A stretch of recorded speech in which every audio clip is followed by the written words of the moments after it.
Today we're going to talk about cheaper caravanning. So we're going to talk about from the choosing the pitch, and while you're on the pitch, how can you save yourself and your family or whoever you're with a little bit of money. Because although caravanning can be a cheap holiday, it also can be, if you let it, become a very expensive holiday. So let's get straight into 6 tips that we thought about that will help you save money on your caravan holiday. In this video that we're going to do now, there will be some things that people don't like. They're not saying this is how you should spend your money on a caravan holiday. They're just giving you suggestions on ways that you can if you want to save money.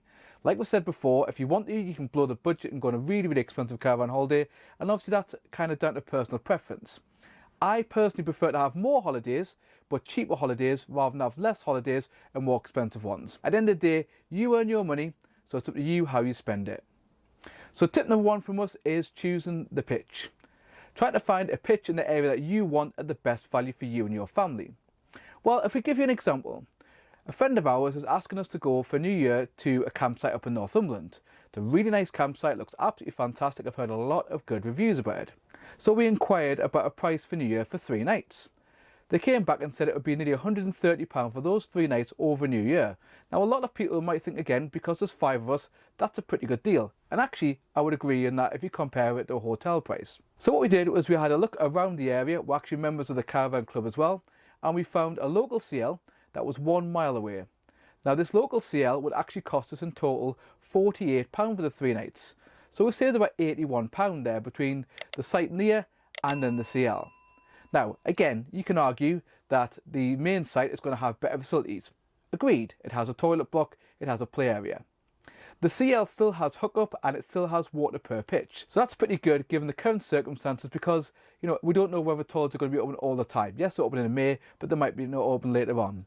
So for us, number 1 is choosing the pitch that you want. But again, it's totally up to you. You might decide that you want to have a more expensive pitch because it's got more facilities or it's got exactly what you want. We often decide to have a cheaper pitch because that allows us to spend money on more experiences with the girls as opposed to spend all our money just on the pitch itself, or in the future we can go on more holidays. Number 2, and I know this will be a big contentious one for all of us caravanners, is while we're away, eating less meat. Now I'm definitely a meat eater. My wife Lucy used to be a vegetarian when I first met her, and I kind of traded her back in with curries because vegetarian curry, she said, didn't have quite the same taste as like a chicken curry. So I persuaded her back to go to meat. Now recently, partly because of trying to be a little bit more healthy and also being a little bit more environmentally friendly, we started to look at some meat alternatives. Now I'll be honest with you, some meat alternatives can be quite expensive as well. Some meat alternatives don't taste anything like meat. I don't think they're really meant to be fair, but they try to persuade people who are meat eaters to become non-meat eaters. So the 3 things that we've tried that works really well. Some of the burgers out there are pretty decent. Some of the sausages are also pretty decent. One thing that we do quite like is corn with fajitas. We've actually started using corn all the time in the house. And those kind of things are normally a lot cheaper than buying lots of meat. We all like a good barbecue when we go away, but you know that having a good barbecue, you're probably talking the best part of £50 for a family my side by the time you buy a couple of drinks and you buy meat. So meat alternatives will save you a lot of money in the long run. But again, I appreciate it's a bit of an acquired taste and some things don't taste like meat, but that's your choice. You pay your money, you take your chance. So number 3 for us is drinking less alcohol. I appreciate again that will be a bit of a contentious issue and some people will say, well, how dare you tell me that I can't drink alcohol? That's not what this video is about. It's just telling you some ways that you could save money if you want to. If you think about you and your partner or maybe a family, if you've got some older children who are maybe in their back end of their teens or in their early 20s, alcohol can cost a lot of money. Now I do have a drink when I go in the caravan. I'll have maybe a can or 2. I don't really go silly, but that's obviously up to you. You can if you want. But that will save you a lot of money because alcohol's quite expensive. Even more money if you don't kind of go to the pub, although I appreciate we all really want to go to the pub given the current situation. But going to the pub will cost you a lot more money as well. So tip number 3 for us, although it's a contentious one, if you drink less alcohol, it's going to cost you less money when you get to your pitch. Number 4 is something that when I was younger I thought I would never really do when I had children, and that is to take food out with you. Take a packed lunch, take drinks, take snacks. Because if you've got a family like mine with 5 people in total, it can become very expensive to eat out. If I go out for a pub meal, even so that's reasonably priced, I'm probably talking the best part of £50 for something to eat and drinks with the children. So if I don't do that and I get a packed lunch and get like snacks and things, I'm probably talking somewhere in the region of probably less than £10 to have some sandwiches, some crisps, and maybe things like that.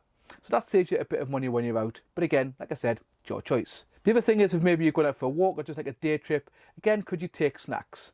Again, we all like a takeaway coffee or a takeaway drink, but again, for a larger family, by the time you add that up and maybe some cakes and snacks, you're talking somewhere for £15 to £20 just to go for one time out. Where again, if you bought them from a local supermarket, and there are a range of different supermarkets, you could do that a hell of a lot cheaper. So think about that. Maybe take your snacks and drinks out with you, or maybe you might decide to mix and match. You might take some snacks with you, but you might get your drinks there when they're nice and hot. And again, that will save you a little bit of money on your holiday pitch. Number 5 on our list is choosing what you do when you get there. Obviously, we know there are some things you can pay a lot of money for, and they can be great experiences for you and your family. I'm not saying you shouldn't do it, I'm just saying they can be quite expensive. So 5 people go to some places, we're talking £50, £60 easy for a day, and that's before we buy any food and drink. So maybe you try to do other things when you're out and about in the caravan. Could you go on walks? Are there local attractions that you could go which maybe are free? Maybe there might be something historical around which is free or very low cost to go into. That's another idea for you. Are there other activities you could do? Go on the bike. Maybe the facilities on the site are good enough just to get away and have a bit of a break. Have a look around the area. What can you do that won't cost you a great deal of money? And again, that will allow you to go on more holidays in the future by reducing your outgoings on activities while you're there. Number 6 is going to sound a little bit of a weird one, because this video is all about saving money when on the pitch. And I'm going to actually suggest on this one, you might spend money. We're members of the National Trust. It costs us about £100 and something per year for a family of our size. And you might think that is a lot of money, and I agree. However, because we have that pass, anytime we're going away, we will look around the area. Are there any National Trust sites we can get into? And that costs us absolutely nothing. There are obviously other options like English Heritage, and there might be other things that you can get which allows you to go to certain sites for absolutely nothing. When we went to Scotland, we went to 2 or 3 sites around there, and that cost us absolutely nothing to get in, and that saves us a lot of money in the long run. So even though it probably costs £110 a year, give or take, for a family pass, in the long run, we save a lot of money, and it gives us free activities to do while we're on the site, which saves us more money in the long run to go on more trips away with the van. In the top left here are some reviews of North East campsites, because that's where we live. And in the bottom left will be a video that YouTube's picked for you. So hit the subscribe button and the bell notification so you can keep along with our journey and what we're doing as a caravan family.